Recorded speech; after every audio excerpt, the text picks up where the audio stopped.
So this is a very exciting moment for all of us. I think that what makes a great, strong character is absolutely what makes a great, strong human, because when you're embodying a character, you're embodying the life of a human that is some parts of many things within the mind of the writer, and they pulled from some person that they know in their life, and so it is a living, breathing thing. We just got a fantastic historical overview of the city in Berlin for day 2 of our world tour. Hello. For us, this is a very big sort of change for Kratos.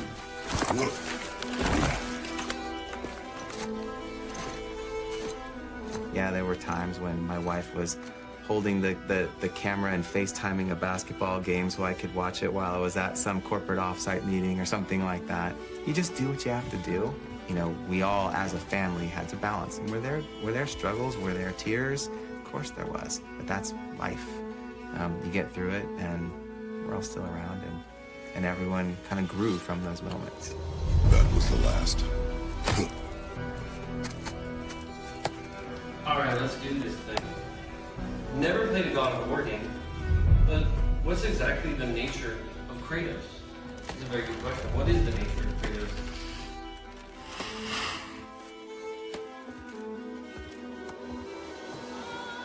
There's an interesting universality to it as well. The idea of, even if we don't have kids, we were kids ourselves at one point. Mother, do they call to me?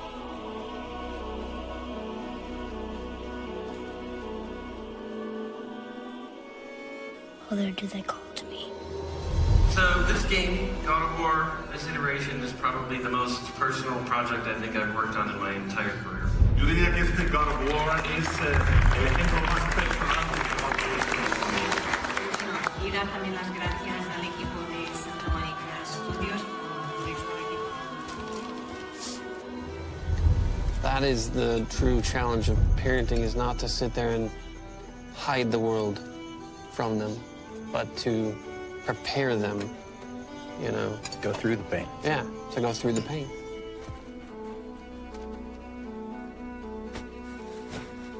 Find your way home. You are free. And for me, I think as a writer, the most interesting challenge is to take a character that you have made intentionally an anti-hero and actually turn them around.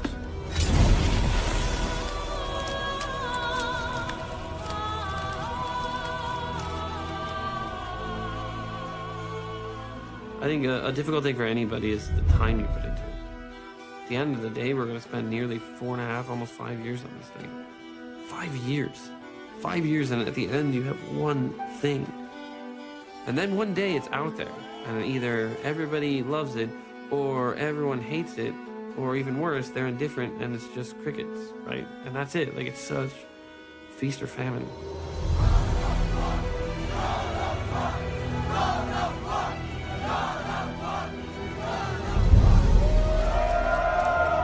We have great jobs, we're not complaining. But there is a sacrifice, you know, and, you know, we would question, like, is this worth it? I'm excited. I'm not sure how he goes from Greek mythology to Norse mythology, but I'm interested to see how it happens. Normally we know him as an angry, aggressive person, but, I mean, I think change is good sometimes, in a sense, you know? I wasn't okay with it until my kid said, Dad, we know. We know why you were working. We know why you missed stuff. You know? I was never okay till it. Something's happening.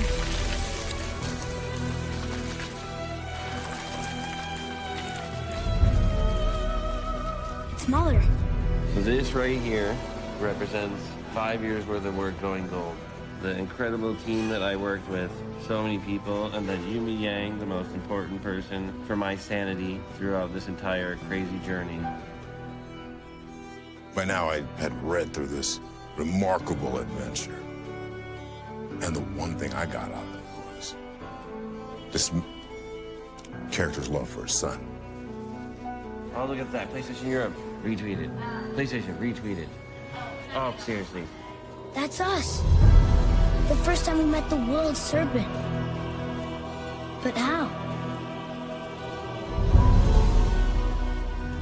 Art reflects life, reflects art, reflects life. And that's why we have it, so we don't feel so alone. So we see these stories, whether they're folklore, mythology, made up or real, is because this thing called life is interesting and confusing, and it's wonderful and it's horrible, and it's all these things. And here we are. From the beginning, it was, we have the